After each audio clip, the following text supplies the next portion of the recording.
Hello guys, and welcome to Burden of Command. A big thanks to Green Tree Games for sponsoring this video.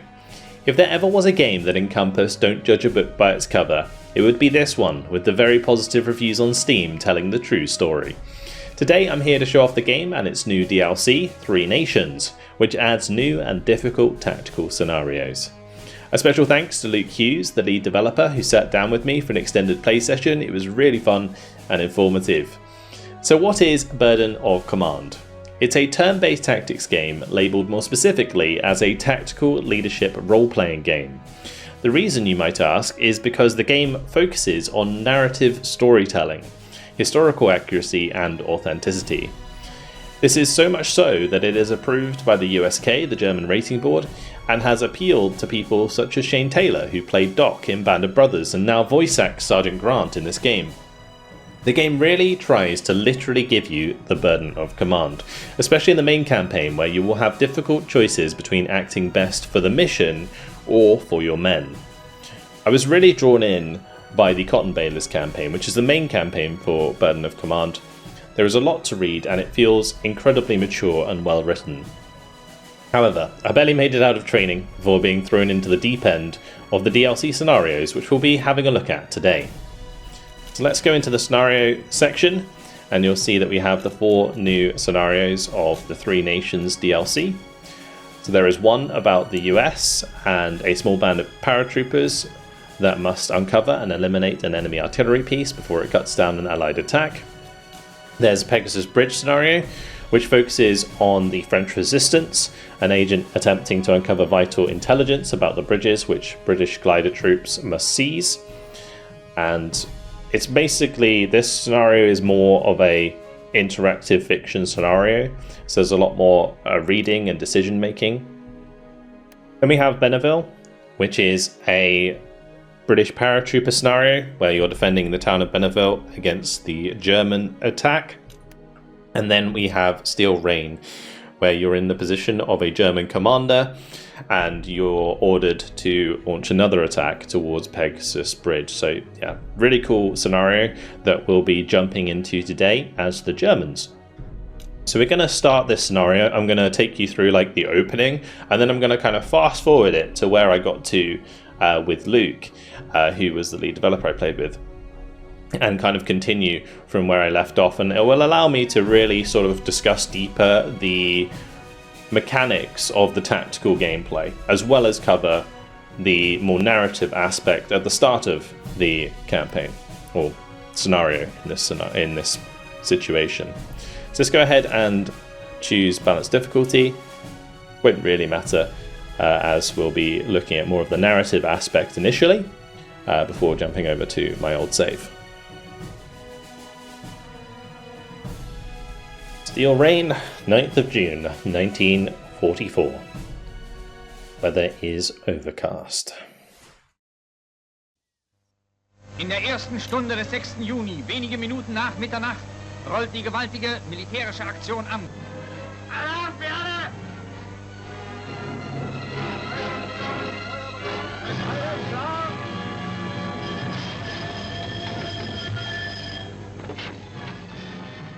Der Tag hat begonnen. Im Morgengrauen tauchen aus der Kim in der Seenebucht die Massen der angloamerikanischen Invasionsflotte auf. Mit einer Fernkamera hat der Kriegsberichter unmittelbar vor Einsetzen des gegenseitigen Artilleriebeschusses diese Aufnahmen gemacht.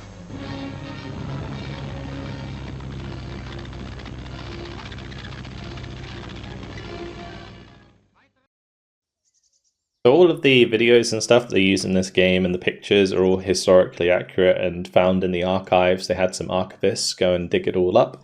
And in the main campaign, it is advised by John McManus to make sure that it was historically accurate. So really cool indeed. So here is like an upscaled picture of the Germans. So you can see from the German propaganda film World War II, D-Day landing 1944, newsreel, German Wehrmacht, Luftwaffe and Waffen-SS versus Allied forces. Okay, so image courtesy of Photos Normandy. The defence of Normandy. The reek of cordite hangs thick as you contemplate the latest order from General Feuchtinger 125th Panzer Grenadier Regiment, 21st Panzer Division. Attack towards Benneville Bridge. Seize both spans. Your men have another battle ahead of you, and you must lead them. Another cool thing to note in this game is these book icons. If you hover over them, they give you like more information. So you can see here, after 4 years of war, a captain in the German army had to learn how to balance mission style metrics, Auftragstaktik, and his remaining men.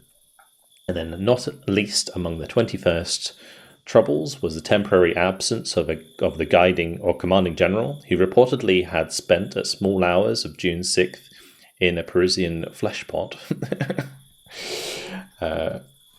Let's move on. Nearby, Lieutenant Braun theatrically clears his throat while you study the simplified map of the roads and canals around Runville. He knows the orders as well as you do, and no doubt he is of similar mind. Well, Hauptmann, might a poor infantry commander render a comment or two? This is precisely what we tried 3 days ago. Our last attack was broken up by Allied naval guns. We do the same thing and expect a different result. We'll say our last attack was broken up by Allied naval guns. The Allied fleet blasted out a horrendous barrage that broke up the attack, unless something has changed in these last few days. Clearly, the British would think us mad to try the same thing again, Lieutenant Braun notes wanly. 4 years of war has made him an expert with both irony and sarcasm. But perhaps that storm hit them harder than we thought. Or perhaps Monty remains a little bitch. It would be quite something if recent sea conditions had badly disrupted the Allied fleet. Perhaps Montgomery has forgotten some detail. Or perhaps High Command possesses some secret knowledge. Braun notes in a studiously even tones. It is always tempting to think that some secret plan is unfolding, and perhaps has been unfolding since September of 1939. This moment is certainly an echo of that fateful decision.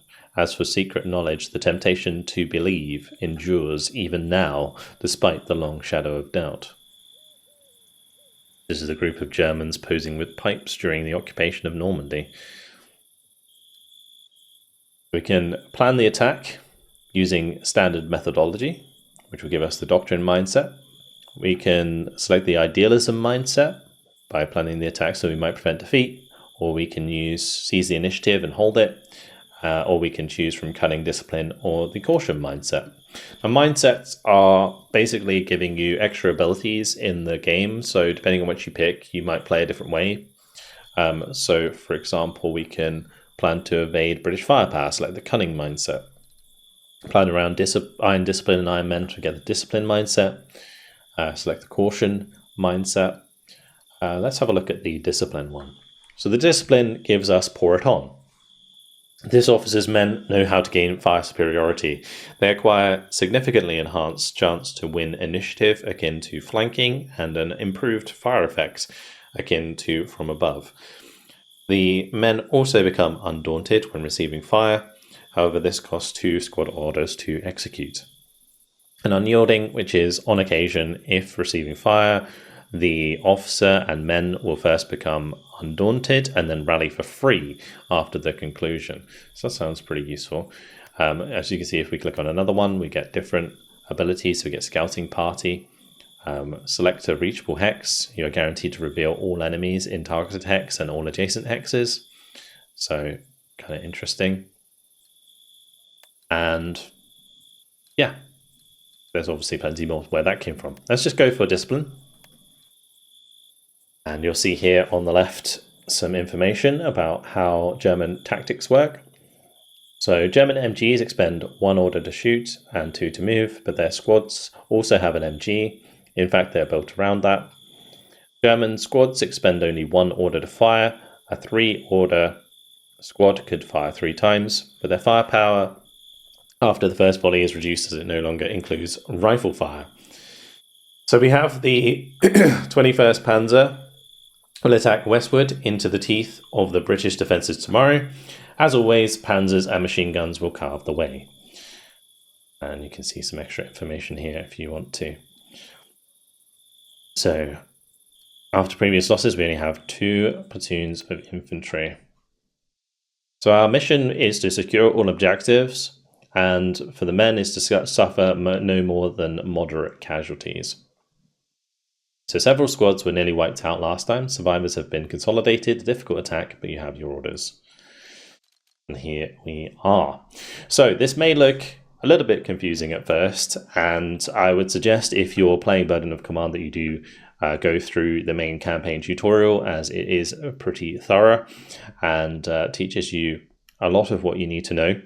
But the basic gist of it, I say basic, you select whichever you want to go first, whichever group of soldiers you want to go first. So if I click on one of these, it will show me the leader and all of the units on the left, which this leader controls. So in this case, this leader is controlling all of our SDKFZ 222s, which are our autocannon scout cars. If I select this fella, he's in control of our tanks. So he's our lieutenant in control of our Stugs. So there's a Stug down here on the bottom and one up on the top. This fella is in control of these scout cars, which have the machine guns. And then we have our captain. He is just on his own. So basically the way that command structure works in this game is your captain is like your overall leader, and he can take control of individual units. So if I click on a unit, you'll see in the bottom here we have take command, and the captain can kind of override the orders of a lieutenant, or well, not necessarily override, but give extra orders to supplement your movement. So we'll get to that in a moment, but we'll see here this guy controls the infantry. So we got a few infantry squads, and then this fella, he is controlling like our support assets. So we've got 3 machine gun teams that are spread out and 2 mortars. So that's all of our forces. In order to basically begin, we select which one we want to go first. So it would make sense to bring out the scout cars, for example. So I'm going to select the scout car at the front, and I'll make a movement with the scout car. The way this works is every time you want to move a unit, you have to activate the unit, and that requires an action point or order from your leader. So you'll see these green dots on every unit. That's how many orders they have left. So in order to activate a unit, it will require an order from the leader. So if I move this guy forwards a couple tiles like so, you'll see that it takes a order from the leader as well as the armored car, because the armored car is using a move order and the leader is using an activation order. Anyway, reports come in. The Chateau Ranville is set with heavy stone walls and windows with excellent firing arcs. Naturally, the British have occupied the place. Certainly, it would be folly if they did not. Judging from the Red Cross symbols on the sheets hung from the windows, it is some sort of medical establishment. However, armed men can be seen to walk the grounds. So we'll have to reduce and assault in order to advance.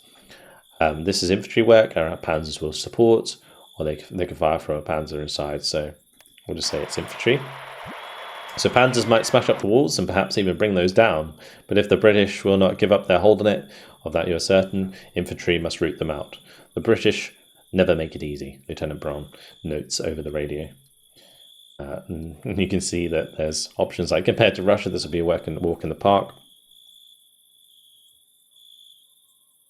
Nearly 400 wounded were treated in the first days. 2 surgery teams, though poorly equipped, performed over 43 delicate operations. Interesting. I will say no, they do not.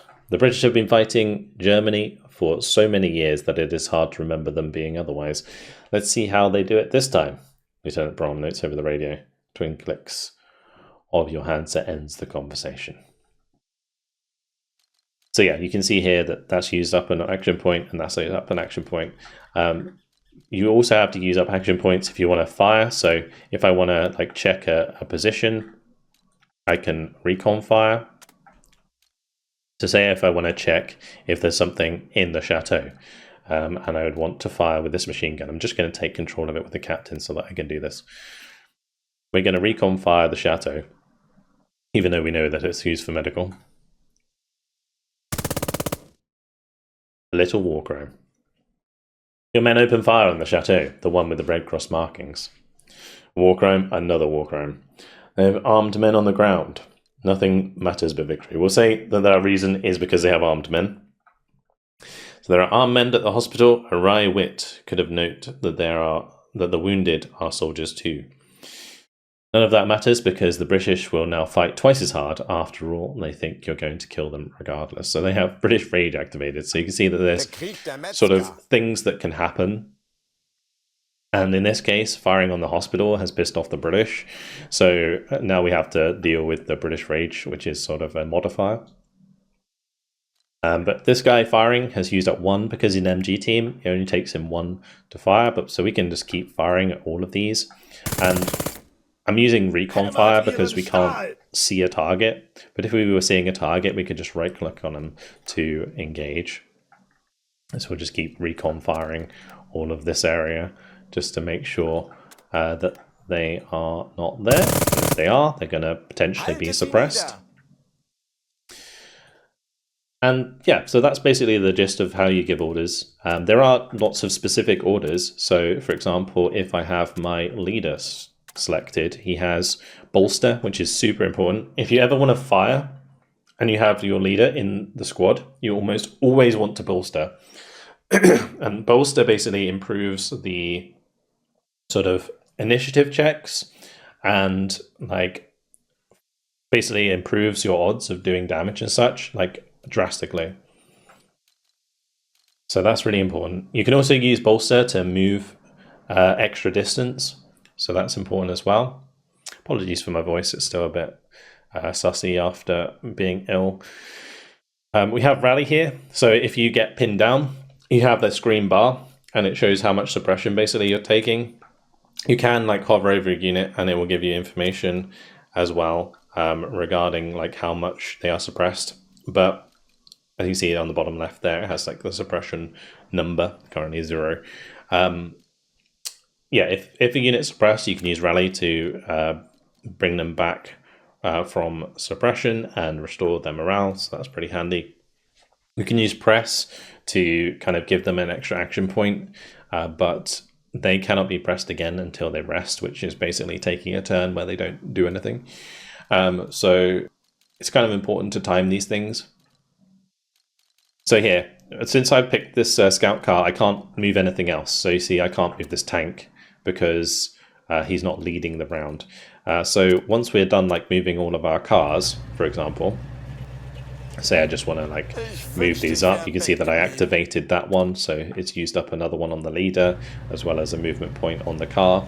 And once you've activated a unit, you don't need to use an order on the leader in order to move again. So I can just like move up here for free and that won't affect the leader, but it will use up the order from the car. And then say that's everything we want to do for this turn. Then we kind of move on to the next round. So this will be the end of the leader round. It's not necessarily the end of the turn. Now the British will have a go, and they might choose to fire at us. So I think they maybe did fire at us, but we didn't see it. And then now we can pick another leader. So for example, I can now maybe use the tanks. So let's just use some fire from the tanks. We'll go and fire at the chateau again. Schütze, Feuer. So we know that they're roughly in this position. We can see the trenches there. We can see like the barricades, for example. So we have a rough idea of where their troops are likely to be. And so we're going to be firing at the trench network there as well, for example. And as we move up with infantry, we'll eventually discover the enemies and so on. So with that sort of basic part out of the way and the narrative of the campaign explained, what I thought I would do is return to the main menu and we'll load in to my Steel Rain scenario that I had going with Luke. And you'll see how much it has progressed. And this has taken me quite a while to get to this point, maybe like 40-50 minutes spent in the scenario. Now, I'm not necessarily the most experienced player, so as you get better at the game, you'll definitely be able to do this quicker. But the game really encourages you to implement the 4 Fs, which is like find, fire, flank, and finish, which is to do with recon, basically finding where the enemy is, firing at them in order to suppress them, then flanking them in like trying to get close, and then finishing them with an assault. So here we are, like much later on, and you can see that a lot of my units have moved up. I've even lost some scout cars on the road here to anti-tank guns and Piats and such. And there's currently an ongoing engagement as machine gun fire is being traded. But my chap here is currently leading, and we have this scout car and this scout car ready to go. Now this AT gun here might look a bit ominous, but as you can see, the bar is red, they're suppressed and very pinned down. You can see that I have taken control of the chateau. The way that I did this was I moved my infantry around the north. We ended up getting smashed by the naval barrage as we came through, and I ended up losing a couple of infantry through the woods to enemy paratroopers. But I managed to get the flank onto the chateau, and we broke in there with an assault, so that was really cool. I've managed to get most of these guys pinned down so far with either machine gun fire or autocannon fire from my scout cars and mortars, but I still have more to do. So we need to try and pin down this unit. As you see, these are fresh and they can potentially do a lot of damage to my infantry, and I need to keep my infantry alive because we have a very limited amount of infantry, and that is something that was historically accurate. So very interesting. So we've got him here. This guy's already fired, but I can still move him. These scout cars can only fire once a turn. So I'm going to try and get my leader here into position to fire as well. So we're going to move up here, and he's going to have line of sight to shoot onto this infantry. And we're hoping to pin those down. What I should have done in that scenario, now I think about it, is bolstered them. So as I was mentioning before, using bolster is really, really important. In this case, we still managed to pin them. So we got pretty lucky there. But that is also because our troops are very elite. You can see the stars underneath the icons, which shows how elite they are. And if they are more elite, they get more action points or more orders, as they are called in this game. So we have one more armor car that is ready to go. And we've got to be careful of the crossroads here because they are mined, but we can move this up relatively aggressively and hopefully be able to engage. Now that was an opportunity fire that was attempted by the infantry, but because they were suppressed, they failed. So we're going to continue to fire back at them, as there's likely going to be some sort of leader in there potentially that was firing at us, maybe with a Piat or something like that.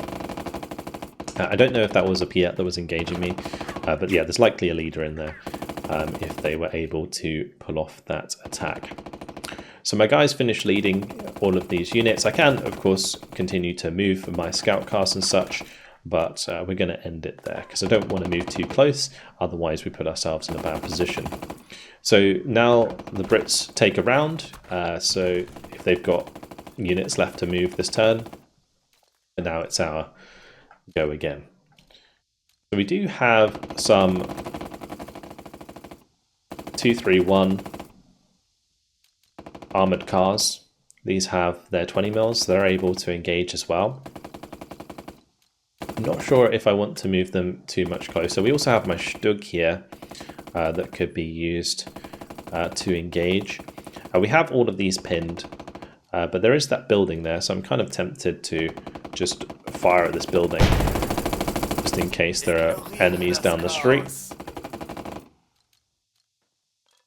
So he can stay where he is. He's covering. We have our other tank that's going to be coming down the road.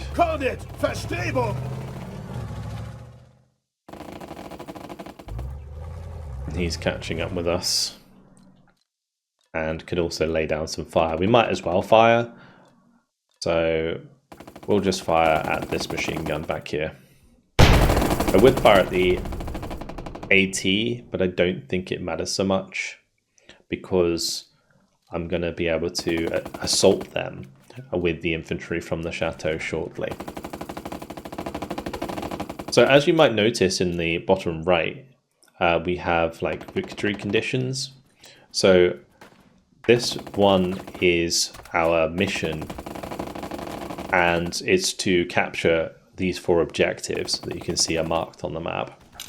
And then we have the men one. So there's a second objective here. And this is to keep our losses below a certain threshold.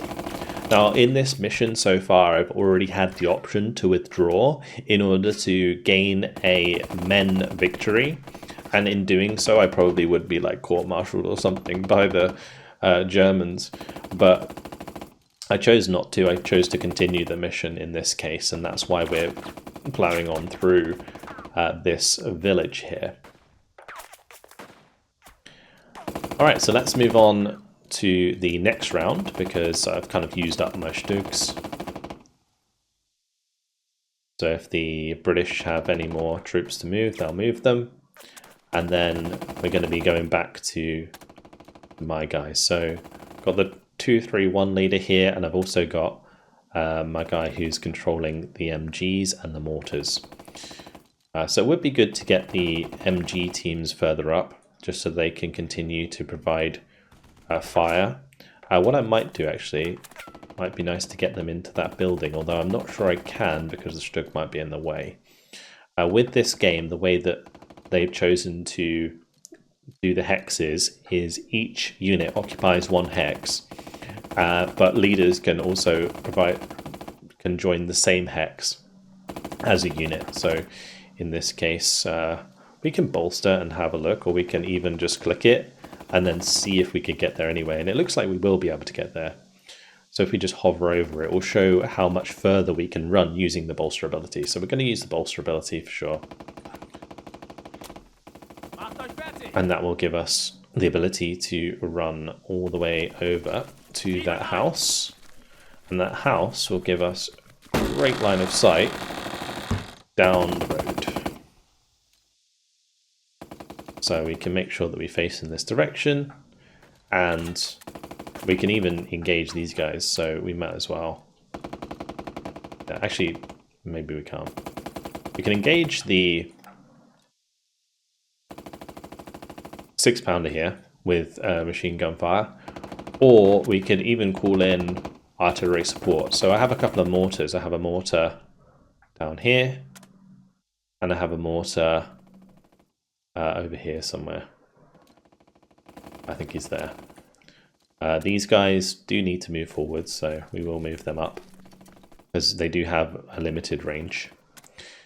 And yeah, he can basically call them in using this support. So you click support, you click mortar, and then you can even use smoke to block line of sight. And yeah, that's really handy. But in this case, I think I'm just going to spray this with a machine gun. And you'll see that it uses the action point or order from the machine gun and my lieutenant in this case. And because the machine gun is spent, it's used all of its orders, I can't fire again this turn. We used 2 orders to move, because machine guns take 2 orders to move and 1 to fire, as opposed to infantry that's like 1 to move and 2 to fire, I think. But alas, that is our round done. And now we'll move our 2-3-1s. So I've got my leader all the way back there. We got this 2-3-1 in position here. I almost want to get a 2-3-1 around the corner here to help deal with this unit. We could also get one to drive over here. Let's do that. So we're activating this one. And I'm going to drive it to the edge where the hedgerow is. And we can fire over the hedgerow into these buildings now, so that will give us good cover from there. These are already pinned down. In most cases, you don't want to fire a unit that's already pinned down if there's another option. But in this case, you know, I've already got the majority of their forces pinned down, so we're going to just carry on.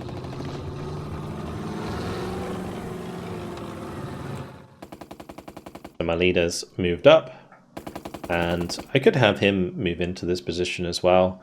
Because he has the bolster ability, he can move a lot further if I wanted him to. But we're just going to kind of move down here, and that will give us interesting line of sight down the road. Like if I left click on a tile, I can see the line of sight from any tile. If I'm clicking here, you can see that they will be able to see all the way through to this house. That's why I put my machine gun in here, because it can see all the way down the road. So that's pretty important to pay attention to as well. Like if you're all the way back here and you click on this tile, you'll see that if it had the range, like stuff can shoot very, very far from there. You can shoot all the way towards this AT gun and such. Now let's move on to the next turn. So this is going to be, we're clicking like the end of the round, so we could select another leader if we wanted to do something, but we kind of used up and spent all of our orders where I wanted to. So this will go to the end of the turn. And now what will happen is our orders will be replenished. And because these guys are pinned down and suppressed, they only get one order back. So that may not be enough to do much this turn. So getting the initiative in this game and pinning people down is super, super important. So we did get more reinforcements. Now we have SDKFZ 233s, which have guns on them, which is pretty nice. They have sort of small sort of howitzer like guns, like little stubby guns. Getting these into positions that can kind of bombard the town would be nice, but I'm not sure there's many places up here that would be useful for me to have them anymore, because the line of sight is getting quite constricted, which is why a lot of my forces are already down in the town. What we're going to do here is my leader of the second platoon is going to want to rally these boys.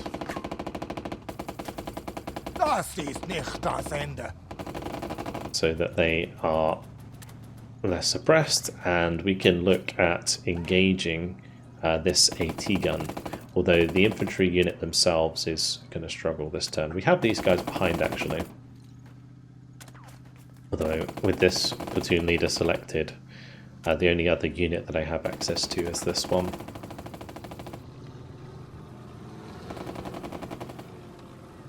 We can try and move this one up. He should be safe on the backfield there.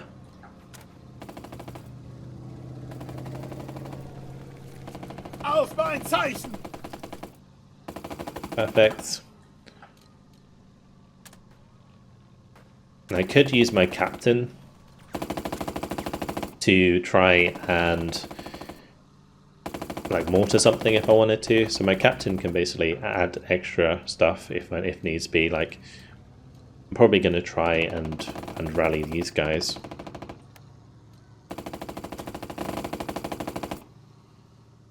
Get them back on their feet. And they're not really going to be able to do anything. I could press them if I want to get them out of a bad spot, but they should be okay because this machine gun's already pinned down. Now we move on to the next round, and the British will make their actions if they have any to make. No wandering, we're working! So they have units that are moving in the distance. That's why the camera moves over here.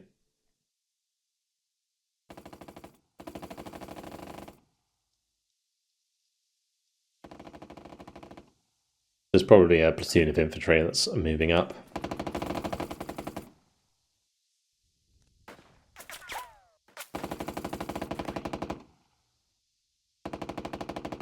Now you'll notice that my first platoon there is got all these red bars. Those are like casualties. These guys took a lot of casualties pushing through, but we should still be in a position to assault. So what I'm going to do with this fella is we're going to bolster our troops here. And you'll see that it will give me the range to assault this AT gun. We're going to click assault. We're going to assault them. Now this is the best way to get people to surrender or flee. And generally casualties are pretty limited. The way that this game is designed is to sort of be authentic to combat, where a lot of bullets would be thrown each way, and I wouldn't say rarely people were killed, but less frequently people were killed. More frequently people would hide, or they would like surrender if they got overrun. But we're going to get these guys to go hand to hand, and we're going to try and take out this AT gun. Now these guys failed their opportunity fire because they're pinned down. But we've managed to surrender the 6-pounder there, which is fantastic, so we no longer have to worry about that. You'll see that they've gained a little bit of experience for that. So that unit has now used up its order for the opportunity fire. And we can just like make the enemy cower if I were to like just keep smacking them again. Which we might have to do at some point. Our infantry is very limited, so me like pushing forwards like this is a bit risky because I don't want to get my guys killed, but at the same time I still need to make progress to the town. So at some point I might just try and push like the scout cars down the road again, so that may be the best way to get around things. Anyway, this guy's still leading, so we can choose to continue to move if we want to. I can rally if it needs to be. In this case, it may be a good idea to continue the assault if we can, although we only have one order left. Let's check this follow me ability. So greatly enhanced move to an assault. You and your squad will have guaranteed enhanced undaunted, meaning you will not take any suppression from opportunity fire. However, you can still take casualties. So if we wanted to make another attack, we could with that. Almost tempted to go through this tree line as well, just to kind of see if there's anything coming on the other side.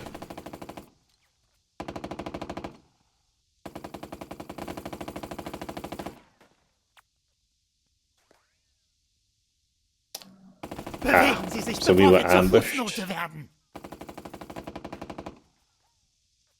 but the major surrendered. Okay, so there was a unit there that had retreated that we found, but he was apparently in bad shape, so we could press and try and get rid of this Piat.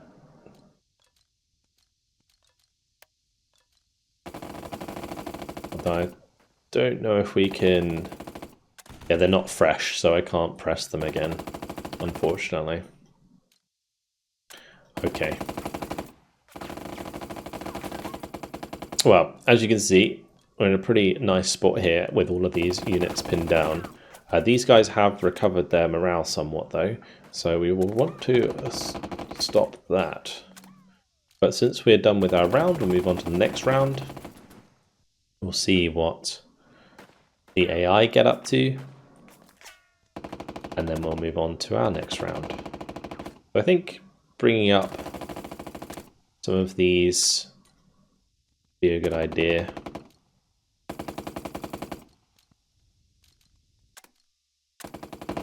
I'm gonna bolster, and we're gonna have a go at this unit. I think the leader was the one that wasn't pinned, but now it looks like he might be. Oh no, the acting major still perfectly okay. So we'll give him another burst.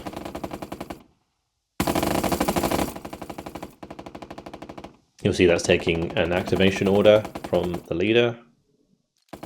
And And we managed to now suppress the acting major as well, which is really good. We can still move, and if I wanted to, we could kind of move up here. I don't want to like block the road too much. As you can see, like it's getting a bit congested here. So I'm quite happy with those kind of sitting back. But this one on the front, it may be time to make a move. Although the Piat does have an attack of opportunity, and if I get really unlucky, that would screw me over. So instead, we're going to move around this crossroad, and we're going to sit here.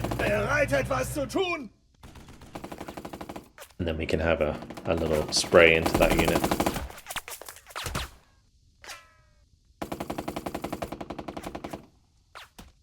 Alright, lovely. And that's going to be the end of that round. One thing I do really like is how like the battlefield develops, especially with like the persistent smoke and like the craters and stuff. As you carry on, like you might have noticed how at the beginning it was very pristine with all my forces over on the right hand side, but then like now it's become quite the battlefield. And whilst the graphics aren't like super 3D, like insane graphics, right? It's still quite nice and representative of what's going on. So I'm thinking of like moving my infantry. Those are already spent. These guys are already spent. It's kind of hard. And these can still move up, which may be an idea.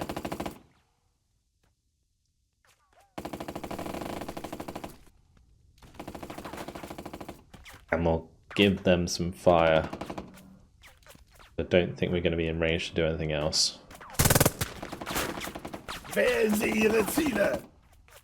Now the fields here do give you concealment, but not cover.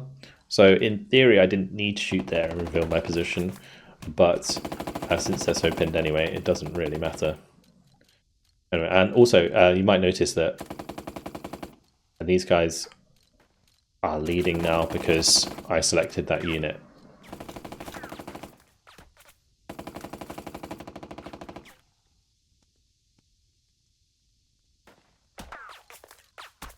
Okay, so next up, I think it's just a matter of blasting these positions as much as we can. So, because we basically need to wait till next turn that my infantry can then continue the assault. I could move up a tank into a better position here. Kind of would like both of my tanks to be at the end of this road. This guy can face down the road here. And then we'll have our second Stug move up next to him. And since he can fire at this unit, we might as well.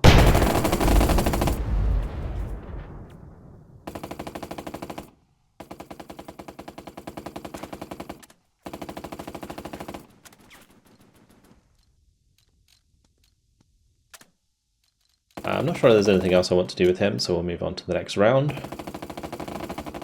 I'll need to get the 231s out of the way. So I think maybe it's time to push up. I'm really worried about this guy. Let's just give him a little poke. So he's now cowering. He's unable to return fire, which means that I can sort of move up past these guys.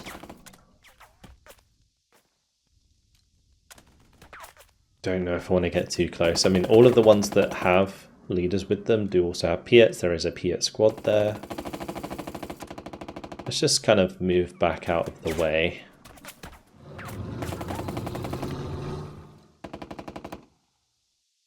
And then we'll be able to move up the infantry afterwards. These are just going to be putting down fire onto these infantry.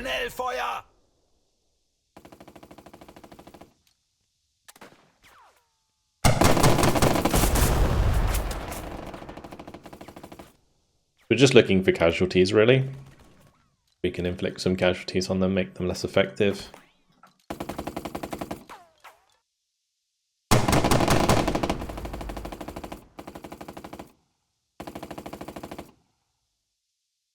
We just got to keep our slow, methodical push going.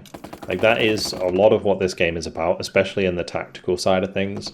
It's all about being methodical, using like suppression, like all of your assets, your artillery, smoke, you know, tactical movement, all of this stuff, all in massive combined arms. Really, really important to make sure that it works. I'm going to keep that MG guy there, but I'm probably going to activate some of his other squads because I want to move up this MG, for example.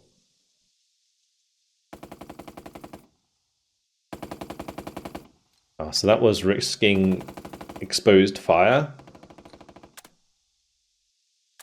but there wasn't really anything to fire. It's just like they're sort of being cowards, basically. So I'm going to have to send back my leader here to go and grab them.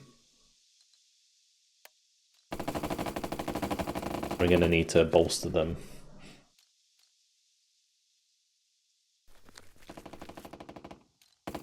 Or rally them.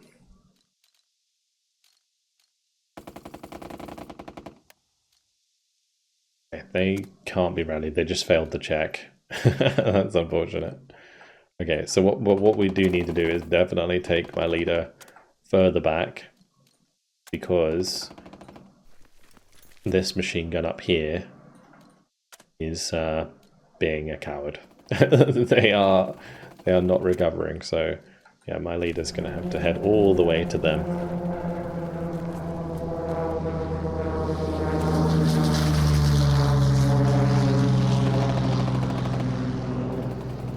I like the little comments they make, it's nice. Okay, so he's spent, so are our MGs. I mean, this one could fire, but I would need to, an activation order in order to fire it, and I don't need to fire it, so that's okay. We just need to consolidate our forces, get our machine guns forwards. Okay, now we can move up our reinforcements, so we'll get them on the road. And they'll be able to move quite far this turn.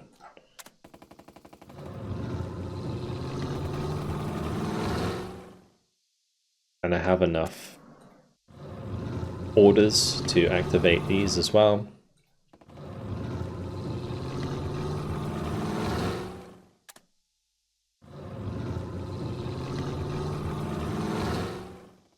And roads do make you faster, so you can go further on roads, so making sure I get to those roads is important. And these do have one more movement, so we'll send one to the top road, and one can continue coming down behind the leader.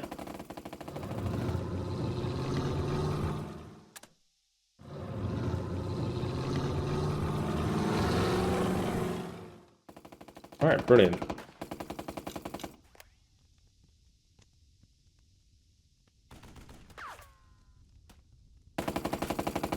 So I hope this has given you guys a good example of how the game works. It's really interesting, and I was thoroughly enjoying it. Like, it's slow and steady. It's very much sort of, you need to be assured and sort of purposeful in your action. You can't just like throw your infantry in willy-nilly, and especially in the main campaign, you kind of become more attached to your units, and so losing them is really, really bad. Like in these sort of tactical scenarios, I wouldn't say it's less important, because you still have the men objective, where you want to try and stop as many losses as possible. But this has more of an emotional draw when it comes to the main campaign, as opposed to these scenarios as well.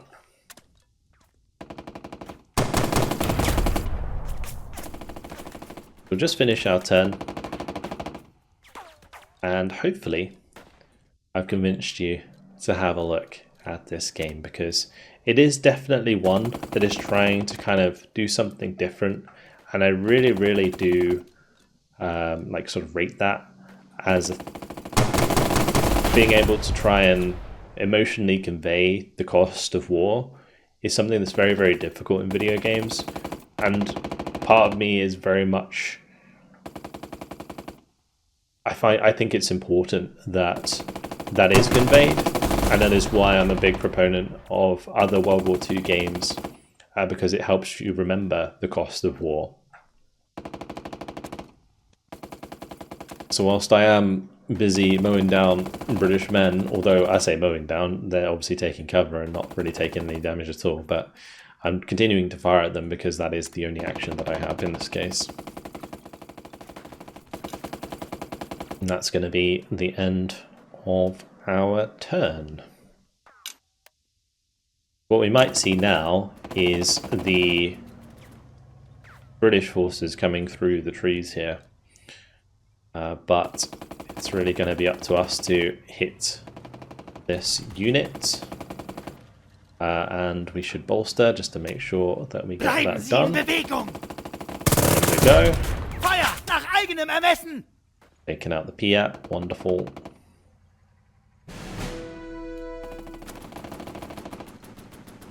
And if I bolster them, can't do much more. So because this unit's taken so many casualties, we don't really have like many orders for them. We can continue to move forwards a little bit, but we'd risk an opportunity attack there, so we won't bother doing that. And that's probably where I'm going to leave it for today. So you can see we have made a little bit of progress. We've managed to wipe out the AT gun there. We've taken out the Piat, and I would basically continue to move through the town to then secure the crossroads. But yeah, these operations take time, and it's time well spent. So hopefully take a look, and big thanks again to Green Tree Games for sponsoring this video. Hopefully you've enjoyed it, and I will see you in the next one. Goodbye.